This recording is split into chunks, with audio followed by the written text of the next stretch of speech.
Welcome back to Book Date, guys. I'm Ali. He cannot. You're just so excited. I'm Guillermo. You're Guillermo. Yes. And in case you missed it on the last episode, we gave you guys some pretty big news. Show them. No. So right. I'm not drinking any alcohol. All right, so in this video, even though we haven't necessarily had the most stellar year, you know, with the whole getting married and then buying a house and then getting pregnant and then well, you're making it seem like we haven't had a stellar year, and then you just said that we got married, bought a house. Stellar year in reading. Okay. Reading. But we're still gonna go through our top 5 favorite books that we read this year. These are the 5 books that we would probably recommend. I did try to make my top 5 a little bit more varied instead of just Brandon Sanderson, because it kind of could have been, but I tried to just minimize it and just keep the top books that I read. Out of the 23 books that I've read so far this year, there were only 4 5-stars. So I kind of have to go with those. There wasn't much to choose from. Yeah, the majority of the books that I read this year, I think, were 4 stars, and then like maybe 1 or 2 5-stars at most. What differentiates a 4-star to a 5-star for you?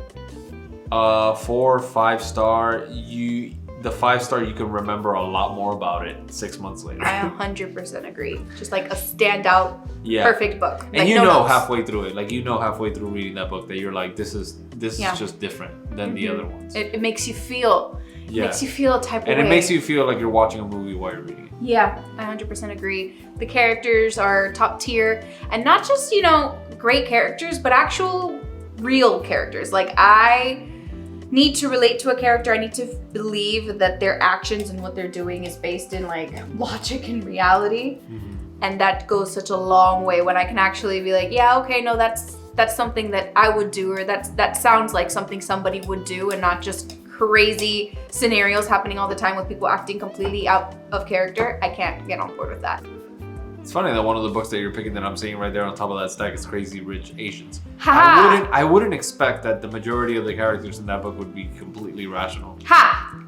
Crazy Rich Asians is a 4-star, not a 5-star. But it's still in your top 5. Right, it's the only one there that's the 4-star. But I will say, in its defense, it is a satire. So that, you know, and it's pitched as a satire. So that's the point, and you can get away with that. But still think it's one of the top books I read. So let's just start. Crazy Rich Asians. What did you like about it? I loved the writing style, the humor. I loved the description and the depictions of the places we went to, the cast of characters, the menagerie of sparkly, funny, out of this world characters, and a lifestyle that I will never even probably be exposed to.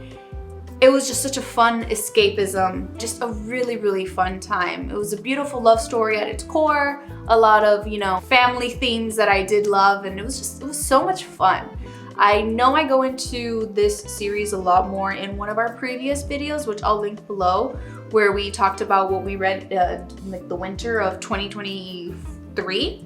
And I read the entire series, and I recommended all of them for different reasons and explained exactly why I didn't give it a 5-star, mainly because the ending didn't have the conflict resolution that I wanted, and that conflict resolution happened later on in the series. So judging the book as a solo, you know, novel on its own, I couldn't give it that 5-star because I didn't get that satisfying ending I wanted. I know these are older books, and I'm sure every one of you have seen the movie. The movie was fantastic. The movie does have that really strong conflict resolution that the book was missing. Watch the movie, read the book. It's all a fun ride. Okay, stop. First up, my boy, Brandon Sanderson. All right, so first up is Oathbringer. I believe it is 3rd in the series, and it really does feel like he is splitting up this 10-book series into these big chunks. And so this 3rd one really felt like this climax that he's been building up to in the first 2 books. You have this massive thing that happens at the end, this like nice big battle, this big conclusion to this nice arc that he has been building.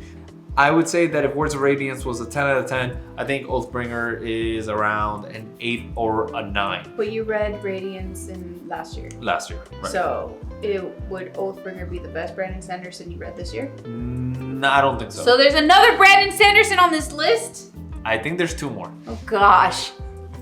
Oh They my were the best gosh. books that I read this Can we year. just tag this guy? Do you want to come on our channel? Oh, I wish. Anyway, I really did go through a slump because I just wasn't reading books that I was necessarily enjoying. So this year I said, I am going to read the majority of the books that I'm reading. I want to be enjoying them. If I'm not enjoying them, I will probably put them down. I think you should definitely put books down that you're not enjoying. That's just what I think. It's hard for a reading- completionist. Reading is a hobby. Reading is something that we do to enjoy it. This is not a challenge. No one is challenging you. No one cares whether you finished the book or not. Whether you liked it or you didn't like it. There's no award at the end of that crappy book that you're reading. There is nothing. The truth hurts. It hurts. Yeah, you're gonna finish reading it and you're gonna put it down and you're gonna put it down in silence. There's not gonna be any applause by the end of it. But the truth Sorry. shall set us free. That is Yeah, so true. it'll set you free of crappy books that you shouldn't be reading. So Oathbringer, just another great installment in the series. I actually also read the 4th book, which is Rhythm of War, and I actually think the Rhythm of War was a little bit below Oathbringer. So that might be the first 7 or 8. I think an 8. It's an 8 out of 10. But which one is on your top 5 list? You Top 5 mentioned list, like 4 I different would books. say, okay, so Oathbringer is the one we're talking about, but since you keep up that I talk so much about Brandon Sanderson, I would rank the Brandon Sanderson Stormlight Archive in this order. Words of Radiance, The Way of Kings, Oathbringer, Rhythm of War. That is the order in which I think, like in terms of quality, in terms of the ones that I enjoyed. But yes, still Oathbringer, top 5. This year, as always, I always read the next book in the Bridgerton series.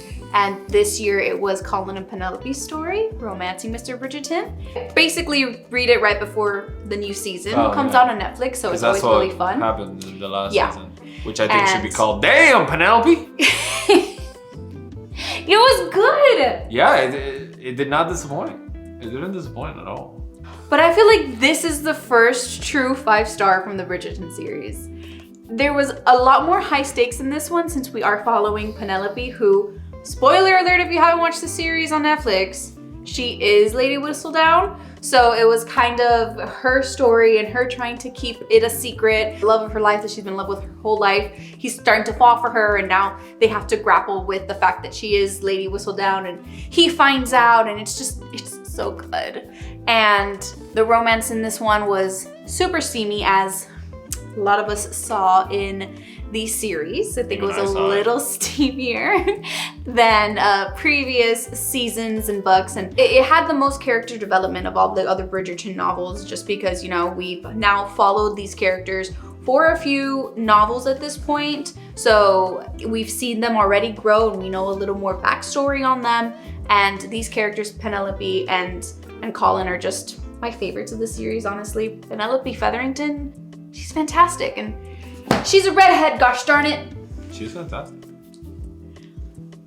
Okay, I gotta be honest. Like, I don't watch the show. She watches the show. For some reason, I literally came in from the garage on that scene. That scene. Damn, Penelope. You were walking in a few of the episodes, and there was one she came out and she was, you know, she had just done her makeover, and you even said, she was like, oh, she looks much better. And I'm like, it's so good. I love it whenever there's a good makeover and a good, you know, boost in confidence. And there was a boost. There was definitely. I feel like our videos are becoming PG-13. XOXO, Lady Whistledown. All right, next up, The Boys on a Boat.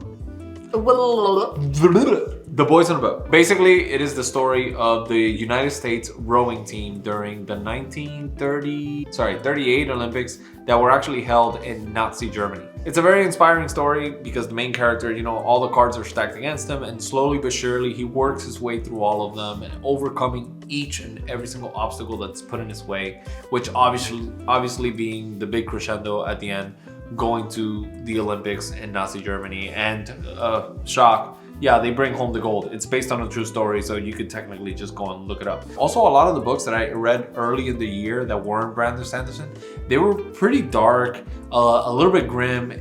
Some of them fell into that category of books where all the characters are bad people. Like there is just no good characters. Stuff like The Teacher and by Frida McFadden. Frida McFadden. Nothing is True. None of This is True by Lisa Jewell. Yeah, just books that were really, really dark. Characters that none of them were good. You didn't like anybody. You weren't rooting for anybody. And this was just an incredible true story about people trying to do their best, overcoming horrible obstacles that were set in their way that were not of their own making. These were not people making things harder for themselves, making bad choices. These are just people that literally the worst things were thrown at them and they did their best to deal with them, and they do. So it's an inspiring story, it's uplifting, and it's also because of the fact that it does have this through line of having a main character, even though it's kind of like this historical retelling, it still does feel like a novel with a main character, with stakes, with, you know, like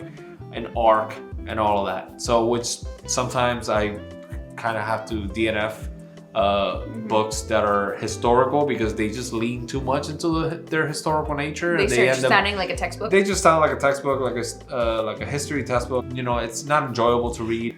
Next up for me is Yellowface by R.F. Kuang, and I believe it was going to be your honorable Yeah, mention. that's also my honorable mention. That book was pretty tight.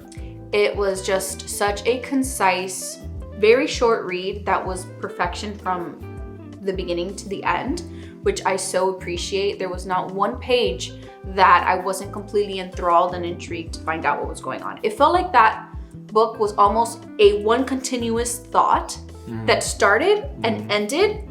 And yeah, there were loops that the character ran through, and there was ups and downs, and it was just so seamless. The storytelling was just perfection. It was succinct. It was powerful. It had a perfect message that really kind of makes you think about the way we view putting people into categories based on their race and their culture. So basically what happens in the book is that an author that is not having a very good time at it plagiarizes a manuscript from another author that is not of her own race, and the book centers around that race that she is not a part of. And it basically creates this cat and mouse game throughout the entire book of, is she gonna get caught with the fact that she plagiarized this book and it's not actually her manuscript, or is she gonna get away with it? Is she gonna get caught? And how angry people are that somebody who is not part of that racial Caucasian group. Would publish a book that is in the point of view of an Asian writer. There were so many times where like I would root for her if she did do her research and she did write it well. Who's to say that she couldn't have written that novel or that she wouldn't have wanted to? And I kind of was like, no, this is wrong. I don't care if you took the idea and you ran with it and you made it your own and you did all the research and you created, you know, a simple manuscript and you turned it into a novel. It wasn't necessarily your idea. One of those, it kind of feels like Breaking Bad in the sense that you know this person's not doing the right thing, but you're still kind of rooting for them because you kind of do see her side. Right. The reason why an issue is divisive is because there is some kind of reason or sense on both sides. And that's something that this book creates, which also, without going into spoilers or anything like that, one of the interesting things about it is that you kind of can't please anybody. You kind of can't be right. Yeah. Both sides that are coming at her, whether it's on her side or against her, are both wrong in their own way. They both go to some kind of extreme. So it just creates this dynamic of no one's in the right, no one's in the wrong. And it's just like, ugh, what a mess. It's so highly entertaining from start to finish, and it's such a short read too. That would be a great recommendation for this time of year if you're struggling to meet your reading goals and you need to like add more to your list. I also think it's a really good recommendation for anybody that wants to get into reading but is kind of intimidated by really, really big books. It's one of those that it's easy to read, it's short, and it's gonna keep them, you know, keep dragging them along through it. You know, It's a page great turner for everybody. And it's definitely a great argument for just make shorter books, guys. I think one of the biggest strengths of this book is the fact that it is concise. It is short. This lady, this writer, just put her best ideas, her best moments in this book, and she did not have to fluff it up. She didn't have to make compromises to make this book any longer than it had to be. Give it to her publisher and told us, hey, I know it's too short, but... I'm sorry, he's kicking right here. So. Kicking break. Ooh. Ah. I think he wants to say he likes the book too. I'm gonna fast. Can I fast forward you? Yeah, right. The Final Empire. The Final Empire, which is the first... That's Brandon Sanderson. Brandon Sanderson. The Final Empire is the first book of the Mistborn trilogy. It is basically Gothic world, magical dictator, and our group of main characters is basically going to perform a heist to steal all of this dictator's wealth, take over the empire, and depose, and basically do this coup. Literally is just imagine a magic Ocean's 11 in a Gothic world, fantasy world. The main two characters, while yes, they are interesting in some ways, while they are very, very cool, while they are incredible people trying to do incredible things, trying to do their best, they're just not as likable as the supporting cast. Oh, that sucks. And you tend to end up liking a lot of the other characters that are surrounding those characters. So much of that is true for so many novels. Sometimes the sidekicks are just so much more... They seem to have a lot more personality. They seem that the author can actually take a lot more risks with them and actually put a lot more of themselves into those characters, while the main characters have to kind of hold everything together. And they kind of have to be deadpan, a little bit more deadpan, because they have to get things done. You know, they can't just stray off and be maybe a little bit abrasive. What else you got? I did mention in our last video that I had just finished this book, Part of Your World by Abby Jimenez. I literally finished this last night at 2 in the morning. I'm so sorry. I know I kept him up. I had my little reading light that I put around my neck, and it's like perfect, right? So I don't have to have the lamp on or the overlight on because my Kindle broke, unfortunately. Funny, because every time I would get uncomfortable and have to shift, I would forget that I had the light here, and it would turn and would go right into his face. Sorry. I felt like a helicopter was looking for me. I finished it at 2 in the morning, which I haven't done that with a book in I don't know how long. Since your first trimester. Way before. I didn't want to put it down. I read this book in maybe 4 sittings, which it's a 400-page novel, so I averaged about a good chunk of the book every time I sat down.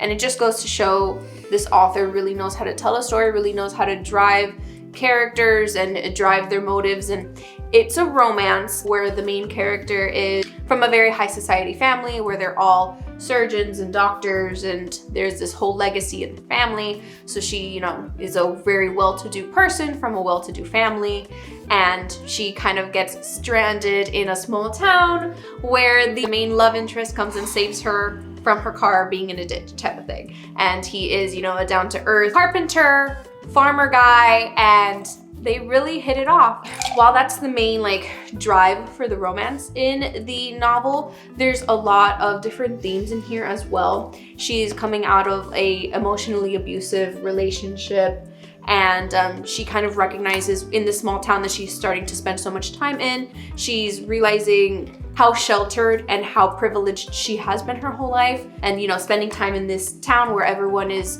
do it yourself and work so hard for everything they have, she's become a lot more humble and realizing that she wants to be somebody who can do things on her own, do things for herself. And there's a lot of her, making friends with people in this town and recognizing others who are also in abusive relationships and kind of working through that together. A lot of beautiful themes. And it was also really, really funny. There were some scenes that were just laughing out loud, and I highlighted a lot in this novel, and I haven't done that for very many books that I've read this year, but there were a lot of really cute, funny paragraphs, and then there were also a lot of passages that I could relate to on a personal level. I feel like these characters are very relatable. The main character reminded me a lot of Guille. The main character is a redhead named Ali, okay? And if he could do anything, he would be a carpenter. You just take a look at her garage. A lot better than I thought it was gonna be. And I'm excited to read more from her, honestly. All right, my next one. End of the year surprise for me, actually. Bad Monkey by Hiaasen. Isn't it the one you literally just finished reading and you're reading the second one? Yeah, exactly. Wow. But I found them I think at the beginning of this month. But the book was amazing. It's basically a mixture of a buddy cop movie set in the Florida Keys mixed with Florida Man. I mentioned this in the last video. The reason why I say that is because every single character you meet is kind of like a weirdo. They kind of have a tattered past. They have this really funky thing going on. It's basically just a band of misfits. Every single person that the main character encounters, the author goes into a tangent explaining how their past is just odd and out of the ordinary. And it's just, there's not a single normal person in this book in the best way. Even the good people, even the people that are good at heart, that have nothing bad going on in their lives, still have odd things about them. But ultimately, you do feel like the main characters are good people. They're just odd, you know? They just have their own ways of doing things. Especially the main character, like I mentioned, like he does have a good heart. He does want to do the right thing. He is just kind of dumb making about his personal life and not making the safe decision. He kind of likes to enjoy things, you know, only lives once, yada yada yada, and then it kind of gets him into trouble sometimes that he's very good at getting himself out of. Into the headspace of how these books were thought of and created, I think that the author literally was sitting there trying to think, okay, I have this mystery, this crime mystery, it's set in the Florida Keys, I need characters. I'm going to just pick up every single local newspaper in Florida and find the weirdest characters, and I'm going to base my characters around these people. The book has this great page turner way of just hooking you into going on to the next chapter. My book number 5 is Kristin, Hannah, The Women. This was an incredible epic read for me. It's definitely one of the longer books I read this year. I know Gia read it as well. So we're gonna be doing a deeper dive. We're gonna do a whole video to kind of dedicate it to this book. For me, I can easily tell you this was a 5-star. Historical fiction, the Vietnam War before, during, and after follows a girl whose whole family has been in the military, and she decides to follow her brother who has enlisted, and she's gonna follow and be a nurse in the army. It follows her before she goes, while she's there, and once she returns. And just when I think that the book is gonna like reach its climax, it just kept going and kept going, and there was just so much more story to it, which I found that for me, typically when that kind of thing happens, I find myself getting bored with the book. But this, I did. This novel, I kept being so intrigued. Okay, what's gonna happen to her next? It was just such a long period of time. It was pretty much her entire life, and every portion of the story, every, you know, setting that it took place, you thought that the rest of the story was going to take place in this setting, and it just kind of continued to evolve, which I really enjoyed. The different themes of, you know, when she came back and dealing with her PTSD, women being in the Vietnam War, not getting the recognition they deserved. That was something that I wasn't aware of. I didn't know too much about this time period, so I really enjoyed learning more about this war in a format that I was very intrigued, and I was enthralled, and I continued to want to turn the page. Obviously, Kristin Hannah is famous for this kind of writing. I love being able to read something that I also learn from. And, you know, there's a little bit of romance in here. There's friendships in here. There's family dynamics. There's something that every single person can take away from, and set in such a dynamic, interesting period that I didn't know much about. So for me, it was an easy 5-star. Obviously, Kristin Hannah is one of the best in the craft at the moment. I think that this is the most popular book of last year. So I think that's why it's worth talking about. It's beautiful, and you cry, you laugh, you know, your heart swells. There's actual plot twists in here that I didn't see coming. He saw a few of them coming, but I was, you know, there were a lot of things in here that would happen and I'd be completely shocked. So I laughed, I cried. There was a lot of points where, you know, we were in the middle of battle and war, and it's kind of like you're nervous. It had pretty much every sensation you can get out of a book. So I just think that that makes it just top tier novel. What did you give it? I would say 3 out of 5 actually. Really? Yeah. To be honest with you, I think the first half was excellent. I think if the first half would have been the majority of the book, I think I would have given it a 4 out of 5. But for the same reasons that you liked it, I kind of didn't. I did feel like it kind of just kept dragging on. And the book does change drastically. Yeah. Like it has maybe almost 5 different parts to it, which it's handling very different things. That's why I called it like an epic. Yeah. Yes, exactly. It feels very much like Forrest Gump. Except imagine if in Forrest Gump you really only liked the first like 2 or 3 eras. I kind of thought this would be the kind of book that I would like just feel like I'm dragging through, and it didn't, which is saying something a lot because I'm not that much into a historical fiction. You saw all the books I just recommended. Reading is supposed to be just really fun for me. I don't necessarily have such a refined palette with books. But it's not about refined. There was a lot of romance in that book too. Yeah, but it wasn't like the main takeaway. So I'm just really excited about this one, and I want more people to read it that I know in my life. Yeah, well, a lot of people did read it. This might be my favorite book of the year. And I did not expect it to be because it doesn't necessarily feel like it's this big marquee book. Yeah, it's from Brandon Sanderson, okay?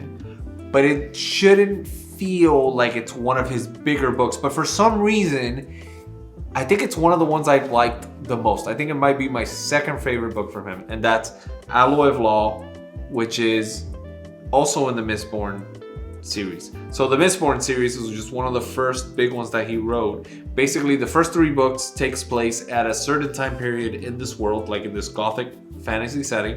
And then after those 3 books are done, it actually jumps 300 years to the next 3 books in that series, in that world. So you actually... So like Star Wars, where it's like trilogy. Right, exactly. But there's like a big time jump. So now you go from this gothic period, and now you're starting to get into the Industrial Revolution time of this world. But one of the reasons why I really liked it is because it kind of felt like X-Men, where all these characters have different abilities, very unique abilities, and the way that they use them is just so intriguing and so satisfying because of the fact that once you meet a character and they explain to you their abilities and you think, I mean, that's no big deal. Like, why? Like, that doesn't seem that powerful. That doesn't seem that interesting. And then the way that they go about it and the way that he shows off these characters using these abilities, it's just so charming because you feel like it's so real because you think, oh, that ability is not very interesting until you see someone that has lived with it for the last 40 years of their life that actually understand it and knows what they can and can't do with it. Also, a lot more concise. It doesn't try to tell this massive epic story about this world, about this life-changing, world-shattering event that is happening. All it tries to do is tries to show the story of these 2 characters trying to solve this one mystery, trying to in their own little corner. But the characters are all very cool, especially the main 2 characters, which is a very stark difference between the original trilogy. The original trilogy is setting up the world, and then the second trilogy is partaking in the world that those characters set up.